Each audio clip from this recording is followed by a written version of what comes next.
Здравствуйте, уважаемые телезрители! В студии Арифа Кабба мы вновь собрали для вас самые важные события и тенденции вокруг Абхазии. Все, что актуально на данный момент, что касается нас прямо или косвенно, или влияет на имидж республики. Итак, начнем. Новый расклад геополитических сил в мире непременно грядет, и Америка займет во всем этом свое особое место. Такой упрощенный вывод можно сделать из тех заявлений и выступлений Байдена, отголоски которых доносятся из-за океана. Большое внимание всех наблюдателей привлекло выступление американского президента Джо Байдена в Госдепе США перед главными дипломатами страны.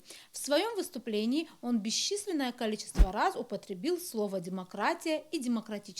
Как мы помним, его предшественник обещал сделать Америку вновь великой, а Байден, по-видимому, хочет сделать Америку вновь демократической. А еще Байден объявил конец трамповской доктрины и пообещал во главу всего поставить дипломатию и наращивание утерянных дипломатических связей и влияния в мире.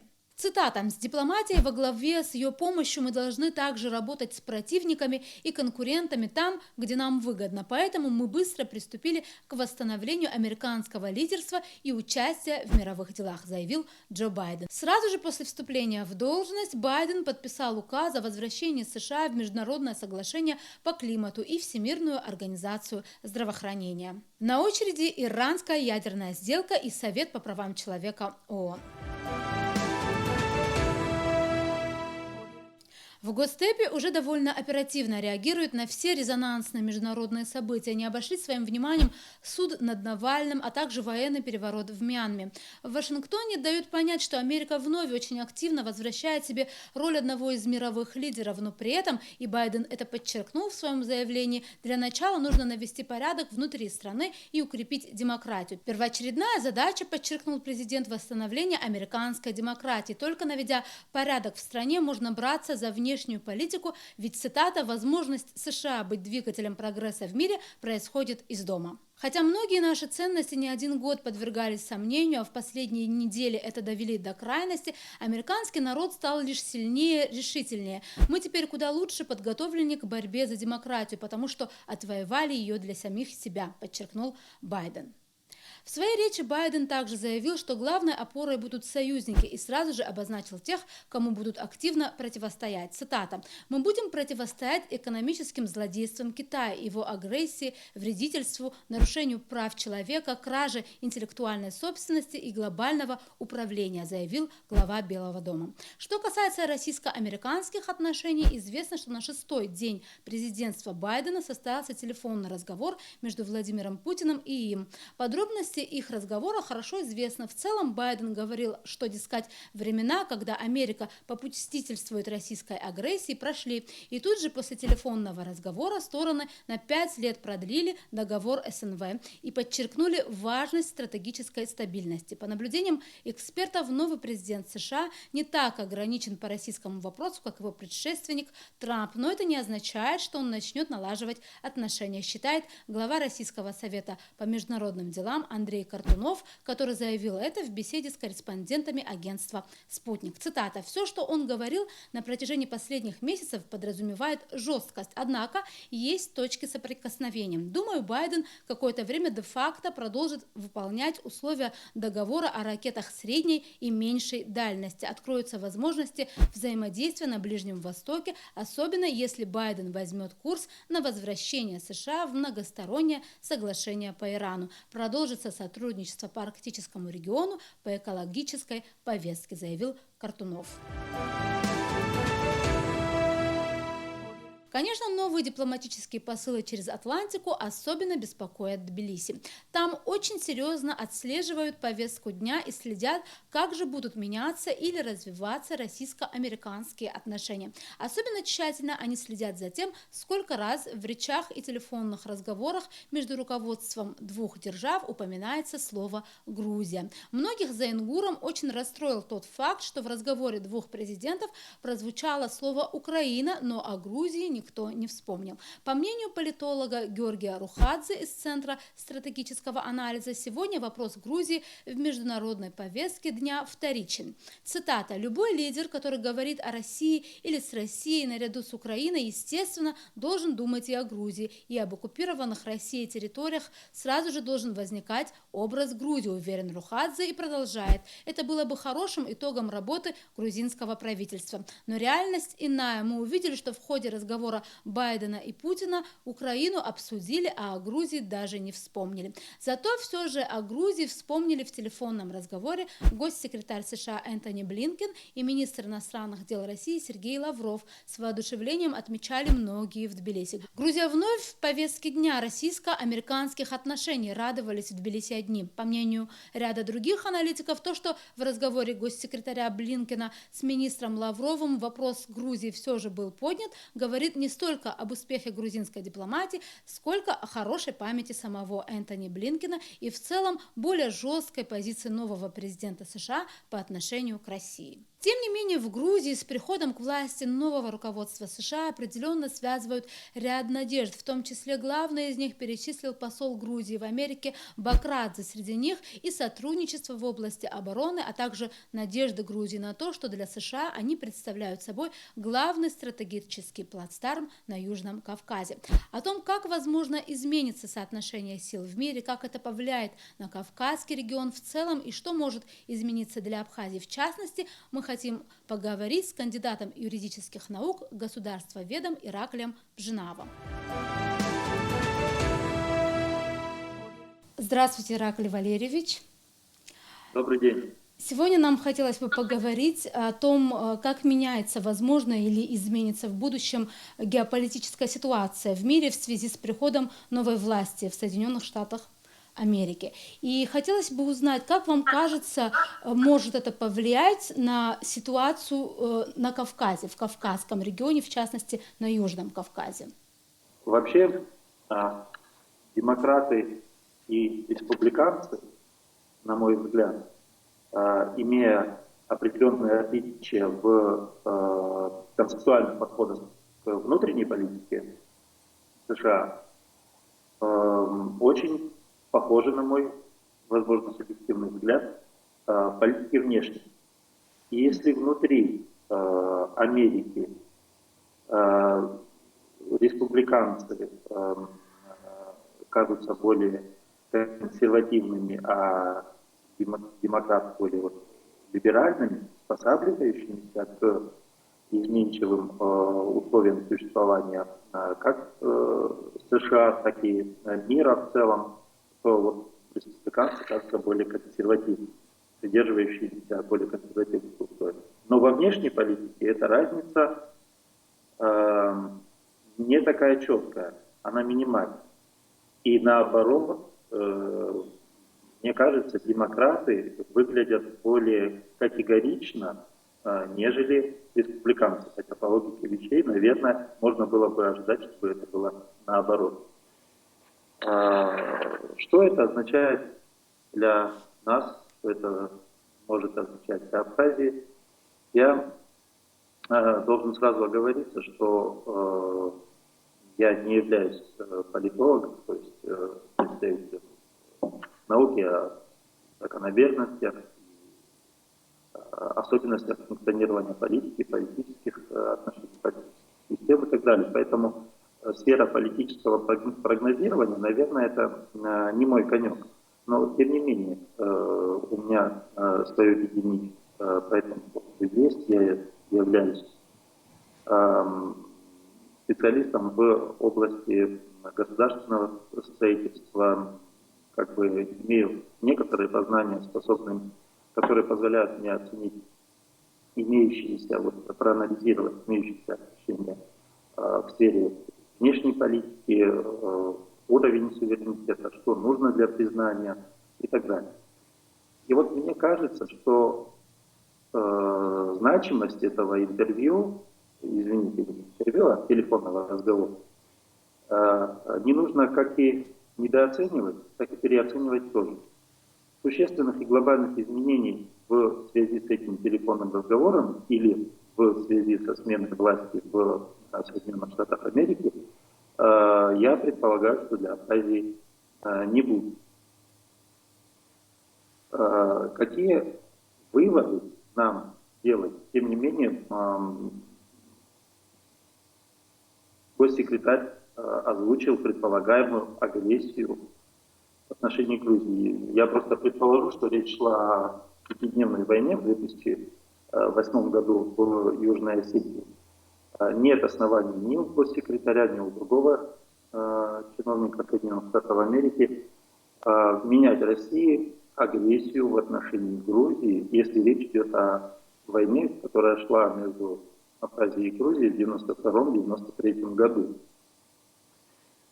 Выводы, которые нам бы следовало, наверное, сделать, я бы подразделил на следующее. Первое. Вот перефразируя русскую пословицу, я бы сказал, что нам на стратегического партнера надейся, но сам не плашай. Что я имею в виду? Недавний пример с войны в Карабахе показал, насколько изменился подход к войне. Поэтому убежден в том, что нам нужно все силы бросить на то, это будет накладно в экономическом плане, но тем не менее, я думаю, доступно. Направить на то, чтобы приобрести современнейшие виды вооружений, которые бы способны были бороться с боевыми беспилотными летательными аппаратами в случае возобновления войны. Это одно. И второе, сами эти беспилотные летательные аппараты. Вот чем больше мы будем готовы к войне, тем меньше вероятность ее начала. И второй спектр, пожалуй, дипломатический. Не менее важный, как бы не более важный. Дипломатический спектр. Вот нам нужно в этом плане, на мой взгляд, делать упор на следующие вещи. Первое – это гуманитарный аспект. Вот до решения вопроса о статусе Абхазии нами, с нашей стороны, он уже решен. Но я имею в виду до признания Абхазии государствами мира, большинством государств мира, у нас заявлена эта цель, и мы к ней идем. И рано или поздно это произойдет. Нам нужно сделать акцент на то, что до того, как они решат вопрос, как они определятся в соотношении с нашим статусом, до того, как признают, нашему населению нужно учиться, нашему населению нужно ездить, нашему населению нужно общаться. Мы не должны быть изолированными от внешнего мира. Хороший пример Косово, население которого до его признания, до признания Косово, некоторыми странами имело такую возможность. И современный пример, если Косово как бы в прошлом, то современный пример Тайваня. Жители Тайваня могут ездить по своим паспортам. И, кстати, насколько я знаю, без виз они могут ездить в страны Европы. Несмотря на то, что они большинством современных стран не признаны как государства. Вот. Почему этих же возможностей должна быть лишена Абхазия? Но как этого добиться? Вот как к этому прийти, как вырваться из этой изоляции, как вам кажется? Знаете, наше дипломатическое ведомство Республики Абхазия ведет работу в этом направлении, но мне кажется, что нам необходимо прямо заявить руководству тех организаций, с помощью которых организовывались переговоры ранее, начиная там с 2004 года, о своем намерении поставить на обсуждение гуманитарный аспект вопроса, что мы не намерены мириться с ситуацией, когда мы находимся в изоляции. То есть начать об этом разговаривать. Готовых рецептов у меня нет. И, наверное, их нет ни у кого. Все нужно пробовать. Нужно пробовать, нужно заявить о своем намерении. Я думаю, что все получится. Мы должны четко обозначить свое намерение. Внешнюю политику у нас определяет президент, и президент поставит такую задачу. Это, кстати, не применительно к внутриполитической борьбе в Абхазии, это абстрактный президент, будь это Жаня, будь это последующий президент или еще последующий, неважно, вот сама фигура президента Республики Абхазия, он должен поставить задачу, и, значит, внешнее дипломатическое ведомство должно ее, я думаю, достижимо. И немаловажно в этой связи нам получить специальный статус. Какой статус? В международном праве этот статус не регламентирован, по сути, или недостаточно хорошо регламентирован. Статус стороны конфликта. Понимаете, что происходит? Грузия, не признавая нашу независимость, по сути, подвела ситуацию к тому, что конфликт из грузино-абхазской плоскости каким-то образом стал перетекать в плоскость грузино-российскую. Но это же ненормально. Мы, как минимум, если даже мы не являемся пока признанным со стороны ведущих стран Европы, США государством, то тем не менее мы должны признать, мы должны привести признание того, что мы являемся стороной конфликта. И что этот конфликт именно грузино-абхазский, как бы этого не хотела Грузия, это не грузино-российский конфликт. Вот. И это очень важно. Но я хотел бы напомнить нашей уважаемой аудитории документ, который был подписан в 1994 году. Вот значимее его был, пожалуй, только указ президента России о признании Абхазии. Вот похожего документа, где абхазская сторона подписывает договор с Грузией при участии ОБСЕ, если я не ошибаюсь, у нас после этого либо не было вообще, либо мне неизвестно. По сути, это был документ двух договаривающихся сторон при участии сторон-посредников. То есть это документ, в котором Грузия признала нас в качестве стороны, высокой договаривающейся стороны, и заявила о том, что у нее есть понимание с нашей стороной по поводу совместной деятельности в внешней политике, внешнеэкономических связях, пограничной службе и так далее, и так далее, и так далее. Нам, думаю, наша дипломатия достигнув этого в далеком 1994 году, я думаю, может иметь потенциал для того, чтобы повысить наш переговорный статус. 3 главных вывода, которые я сделала из нашей беседы, это «хочешь мира, готовься к войне», поднимайте гуманитарные вопросы, да, больше их поднимать, больше их озвучивать с точки зрения наших дипломатов. И 3-й вывод – это вернуться к тому статусу, когда мы сторона конфликта с Грузией, который был утерян в 2008 году, правильно? Вот к этому, так можно ли подытожить? Можно подытожить с определенными оговорками, но мы, возвращаясь к определенному переговорному статусу, мы, разумеется, не должны терять тот статус, который мы обрели в связи с признанием со стороны нескольких государств. Или мы должны придумать тот статус, который бы не ущемлял нашу государственность, но в то же время позволял бы нам подписывать документы, участвовать в каких-то конвенциях и так далее.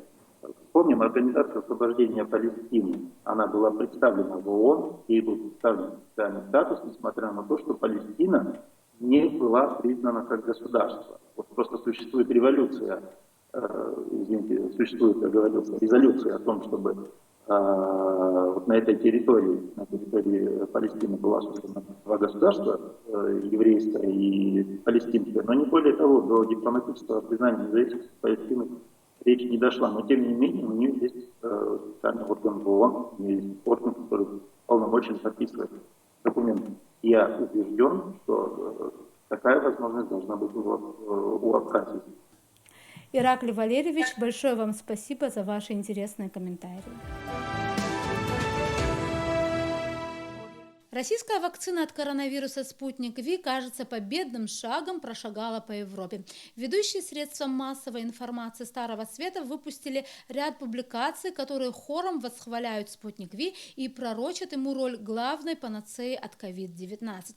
Канцлер Австрии Себастьян Курц призвал отказаться от геополитических табу при рассмотрении Европейским медицинским агентством возможности регистрации вакцин из России и Китая. Чуть раньше о том же, что решение об использовании «Спутник Ви» должно быть не политическим, а научным, основанным на публикации результатов третьей фазы клинических исследований в журнале «Ланцет», заявил президент Франции Эммануэль Макрон. Особо радушное восприятие российской вакцины связано с третьей фазой успешного испытания вакцины «Спутник Ви», результаты которого были опубликованы в самом авторитетном медицинском издании журнале «Ланцет». Сразу же после этого, например, руководство Германии заявило о том, что разрабатывает площадку для производства российской вакцины. Прогнозирует, что самой большой проблемой станет дефицит вакцины и возможная будущая конкуренция стран за обладание дозами вакцины. Как отмечают многие издания, главные конкуренты «Спутника Ви» – американские вакцины, разработанные компаниями Pfizer и Moderna,